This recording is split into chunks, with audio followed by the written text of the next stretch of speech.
Last year's tornado tore at a gem of Portage's outdoor landscape. The Celery Flats, the park, and the historical area still bear the scars from that storm. News 8's Josh Sanchez shows us how both the city workers and the community have been coming together to bring the flats back to life. Birdsong and people walking the trails. Signs of life at Portage's Celery Flats. It's a contrast to the devastation seen nearby and overhead in the days after last year's tornado. It's hard to believe that just in a matter of a few minutes, how much a community can change. Adam Herringa is the chief operating officer for the city of Portage. He says 48,000 trees were destroyed in the Portage area, with the flats being the hardest hit. Recovery at the park is delicate work that demands careful consideration and balance.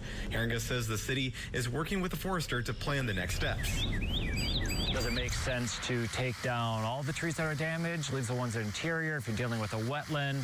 So you've really got to be careful and cautious about where you go in, what you take down, and then, you want to make sure where you plant that you're using native species and try to get this back to the way it was, but trees take a long time to grow. Once a plan is drafted and costs are estimated, you don't remove oak trees because of concerns with oak wilt during the summer, right? Herringa says crews will get to work on replanting the park's once lush green canopy.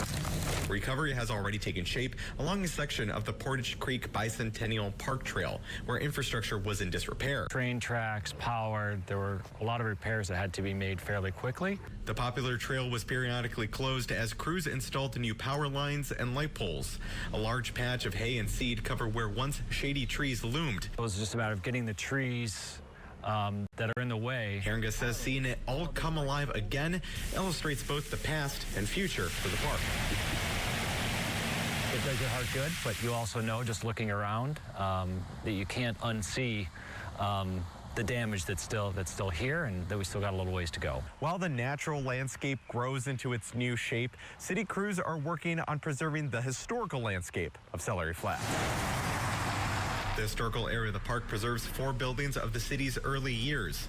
Herringa says he saw that most buildings were spared major damage. There were lines down, everything else. So I actually came this way to try to get to work and then turned up the trail, which was a mistake, but then I saw that the hayloft had been hit. Tarps cover parts of the barn that were blown in by the tornado, but that will soon be replaced as restoration efforts started recently, with expectations of it all wrapping up in May.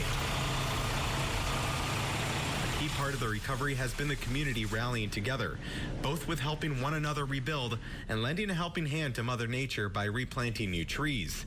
It's a sign of a Portage bouncing back. This community is filled with hope and optimism, and you can see it here at Celery Flats, where a lot of restoration has happened, and you can see the continued progress being made. In Portage, Josh Sanchez, News 8.